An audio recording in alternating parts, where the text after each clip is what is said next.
నమస్కారం గురువు గారు.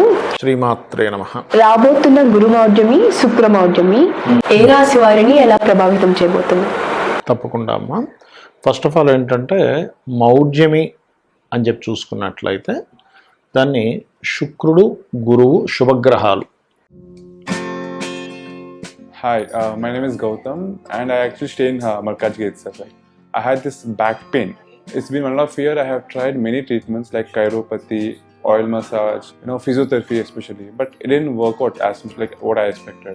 I strongly suggest homeopathy. You people can carry on with the homeopathy. Area Malkajgiri and doctor name is like Nageswar Rao and the clinic name is Neocare Homeopathy. ఈ శుక్ర గురువులు గనక రవికి కక్షలో కనుక కొంచెం దగ్గరగా వెళ్ళినట్లయితే దాన్ని మౌఢ్యమి అంటారు. ఓకే, ఆ మౌఢ్యమి అప్పుడప్పుడు ఏర్పడుతూ ఉంటుంది. ఆ సమయాల్లో ఈ శుక్రుడు గురువు రెండు కూడా శుభగ్రహాలైనందుకు ఈ శుభగ్రహాల యొక్క దృష్టి కనుక భూమి మీద సరిగ్గా లేనప్పుడు శుభకార్యాలు ఏవి కూడా ప్రారంభించరు.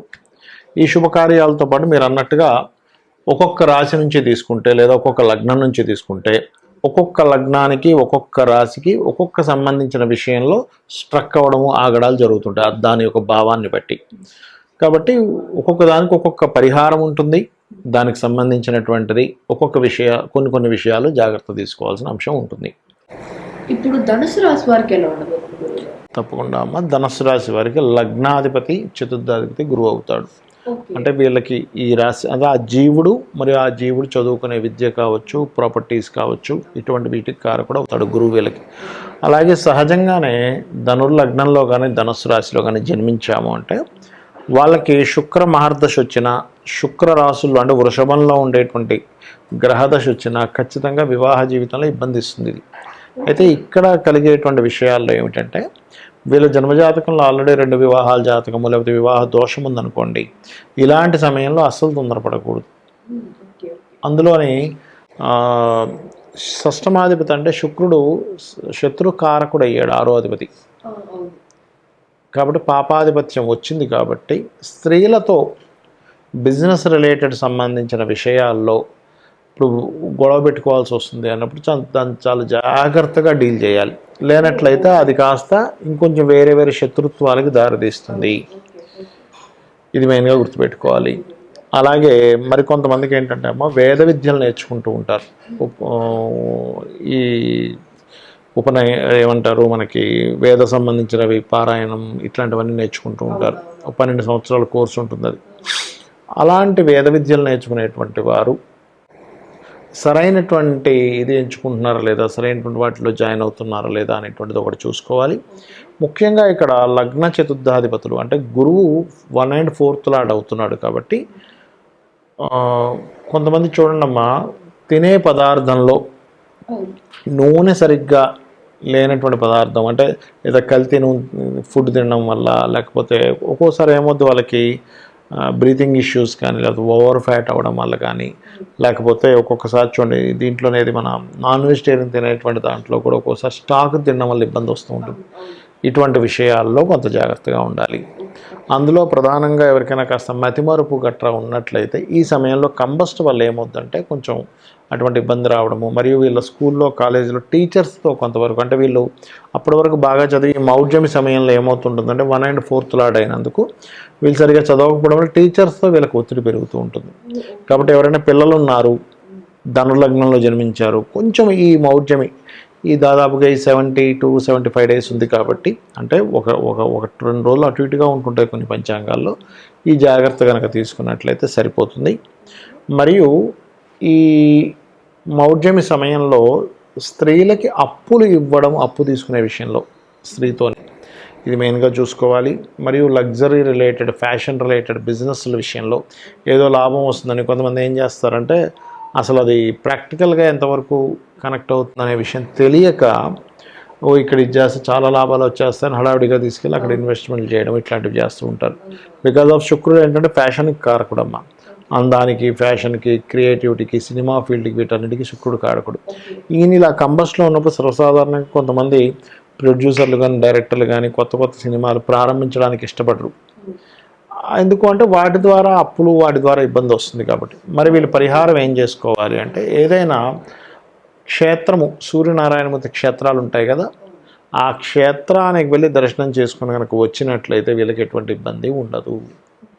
ఇప్పుడు ఈ గురు శుక్ర మౌఢ్యాల వల్ల కొంతమంది ఏమంటారంటే కొన్ని పనులు చేయొచ్చు అంటారు, కొంతమంది కొన్ని పనులు చేయకూడదు అంటారు. అవునమ్మా. వాటి గురించి వివరిస్తారు? అంటే ఎవరేం చెప్పినా శాస్త్ర ప్రమాణం అమ్మ. ఏమిటా శాస్త్రము ఏం చెప్పింది మనకి, నిర్ణయ సింధు ధర్మసింధు గ్రంథాల్లో ఏముంది అని చెప్పి చూసుకున్నట్లయితే ముఖ్యంగా శుక్రుడు వివాహానికి గృహాలకి కారకుడు కాబట్టి లగ్నపత్రిక రాసుకోవడం చేయకూడదు. చాలామంది ఏమనుకుంటారు వివాహం చేసుకోవట్లేదు కదండి, కేవలం లగ్నపత్రిక రాసుకుంటున్నాం కదా దీనివల్ల దోషం లేదనుకుంటారు. కాదు, లగ్నపత్రిక అంటే కూడా వివాహంలో ముఖ్యమైనటువంటి పాత్ర పోషిస్తుంది కాబట్టి లగ్నపత్రిక అస్సలు రాసుకోకూడదు. రెండవది వివాహం అయితే ఎట్టి పరిస్థితుల్లో చేసుకోకూడదు, గుర్తుపెట్టుకోండి. ఇక శంకుస్థాపన, గృహప్రవేశము, నూతన గృహ ప్రవేశం చేస్తుంటారు, నూతన గృహ శంకుస్థాపన చేస్తుంటారు, గృహ ఆరంభం చేస్తూ ఉంటారు చూసారా, ఇటువంటివి అస్సలు పనికిరాదు, ఇది గుర్తుపెట్టుకోండి. అందులో గురుమౌఢ్యమి సంబంధించిన వాటిల్లో ఏంటంటే ఉపనయన సంబంధించినటువంటివి కూడా చేయకూడదు, ఇది మెయిన్గా గుర్తుపెట్టుకోండి. మరి చేయదగ్గ పనులు ఏమిటి అని చెప్పి చూసుకున్నట్లయితే ఇప్పుడు అన్నప్రాసన ఉంది, అన్నప్రాసన చక్కగా చేసుకోవచ్చు, దానికి ఏం సంబంధం లేదు. ఎందుకంటే గురువు కానీ శుక్రుడు కానీ అన్నప్రాసనకి సంబంధం ఉండదు వాళ్ళకి, అది చంద్రుడు కారకత్వం అన్నప్రాసన అనేటువంటిది. ఓకే, అదేవిధంగా ప్రయాణాలు కూడా చంద్రుడు కారకుడు. చాలామంది ఏమనుకుంటారంటే అమ్మో మనం ఇప్పుడు ఈ మౌఢ్యం ఉంది కదండి ప్రయాణం చేయొచ్చా అనుకుంటారు, అలాంటిది ఏమీ లేదు. ఇంకొకటి ఏంటంటే ఏదైనా శుభకార్యాలకి కాకుండా ఇప్పుడు మామూలుగా చూడండి మనం ఏదైనా తీర్థయాత్రల ప్రయాణాలు చేస్తాం చూసారు, దానికైతే మీరు ఏమీ చూసుకోవాల్సిన పని లేదు. ఎందుకంటే భగవత్ సంబంధించిన వాటి దగ్గరికి వెళ్తున్నప్పుడు భగవంతుడే చూసుకుంటాడు అనమాట. ఓకే, కాబట్టి ఇటువంటివి ముఖ్యంగా గుర్తుపెట్టుకోవాలి. అలాగే మరికొన్ని విషయాలు ఇక్కడ చూసుకున్నట్లయితే ఇప్పుడు చూడండి, ఇందాక మనం చెప్పుకున్నాం ఏమని, గృహప్రవేశము గృహారంభము చేయకూడదు అన్నాం, కానీ గృహ రిపేర్లు చేసుకోవచ్చు. ఇప్పుడు ఇంట్లో ఏదో వాస్తుదోషం ఉంది, లేకపోతే సంథింగ్ లోపల ఏదో ప్రాబ్లం ఉంది, బండలు పాడైపోయాయి, లేకపోతే బాత్రూంలో వాటర్కి సంబంధించిన ఏదో ప్రాబ్లం వచ్చింది, ట్యాప్స్ పాడయ్యాయి, అమ్మ మౌఢ్యమి కదా ఈ టైంలో చేయించుకోకూడదు అనేటువంటిది ఏమీ లేదు, ఇది గుర్తుపెట్టుకోండి. ఓకే, అదేవిధంగా మరికొన్ని విషయాలు కనుక చూసుకున్నట్లయితే ఇక్కడ ఆరంభం చేయకూడదు అన్నారు కదా, భూములు కొనొచ్చా లేదా అనేటువంటి సందేహం వస్తుంది కొంతమందికి. భూములు కొనడము చేయవచ్చు, అమ్మడము చేయవచ్చు, తప్పులేదు. ఎందుకంటే భూమికి కారకుడు శుక్రుడు కాదు, గృహానికి శుక్రుడు. భూమికి కారకుడు బుధుడు కుజుడు అవుతారు, అంటే పొలాలు గట్రా వాటికి బుధుడు అవుతాడు. అదేవిధంగా ఈ యొక్క ల్యాండ్స్ కారకుడు కుజుడు అవుతాడమ్మా. కాబట్టి కుజుడు ఎక్కడ అవ్వట్లేదు కదా, ఎప్పుడు మీరు కొనకూడదు అమ్మకూడదు ఎప్పుడు చేయకూడదు, కుజుడు కంబస్ట్ అవుతాడు ఒక్కోసారి, అలాంటప్పుడు చేయకూడదు. ఓకే, అది గుర్తుపెట్టుకోండి. అలాగే మరొకటి ఏంటంటే ఇంకొంతమంది నేనంటే హాస్యాస్పదంగా ఉంటుంటుంది, ఉద్యోగంలో జాయిన్ అవ్వచ్చండి అని అడుగుతుంటారు మౌఢ్యంలో. ఉద్యోగానికి సంబంధం లేదు, చక్కగా ఉద్యోగం మారాలనుకుంటే మారచ్చు, కొత్త ఉద్యోగంలో జాయిన్ అవ్వచ్చు. ఇంకోటి శాస్త్రం ఏం చెప్తుందంటే ఉద్యోగం సంబంధించిన విషయంలో ఇన్నేమి చూసుకోవద్దు, ముందు ఉద్యోగం చాలా ముఖ్యమైనటువంటిది కాబట్టి వీలున్నంత దగ్గరలో. ఇప్పుడు ఒక ఉద్యోగం వచ్చింది, చాలామంది ఏం చేస్తారు, అమ్మో ఈ నెలంతా సరిగ్గా లేవండి నెక్స్ట్ మంత్ జాయిన్ అవుతా అంటాడు. కంపెనీ వాడు మీకోసం ఎందుకు వెయిట్ చేస్తూ కూర్చుంటాడు, తొందరలో టక్మని రేపుందా ఎల్లుండుందా ఏది బాగుంది వెంటనే జాయిన్ అవ్వాలి, కానీ దానికి ముహూర్తాలు అవన్నీ పెట్టుకుంటూ కూర్చోకూడదు. ఓకే, అది గుర్తుపెట్టుకోవాలి. అదేవిధంగా వాహన సంబంధించినవి మాత్రం కొంచెం ఒక మంచి, అంటే ఈ మౌఢ్యంలో కంపల్సరీ ఒక్కోసారి వాహనం కొనాల్సి వస్తుంది. శుక్రుడు వాహనానికి కారకుడు కొంతవరకు, అయితే శుక్రుడు ఒక్కడే కాకుండా చంద్రుడు కూడా వాహనానికి కారకుడు అవుతాడు మూమెంట్కి కాబట్టి కొంచెం జాగ్రత్త తీసుకొని కొనాలి వాహనం విషయంలో. నూతన వస్త్రాలు కొనొచ్చా కొనకూడదా, నూతన ఆభరణాలు కొనొచ్చా కొనకూడదా, ధరించొచ్చా ధరించకూడదు, ఇట్లాంటి చాలా సందేహాలు ఉన్నాయి. వీటన్నిటికీ ఎటువంటి ఇబ్బంది లేదు అని చెప్పి శాస్త్రం మనకి చెబుతుంది. కాబట్టి ఈ విషయాలు ఖచ్చితంగా మనం పాటించాలి, ఈ విషయాలు పాటించకూడదు. కానీ ఒక్కొక్కసారి ఎలా ఉంటుందంటే ఖచ్చితంగా చేయాలండి.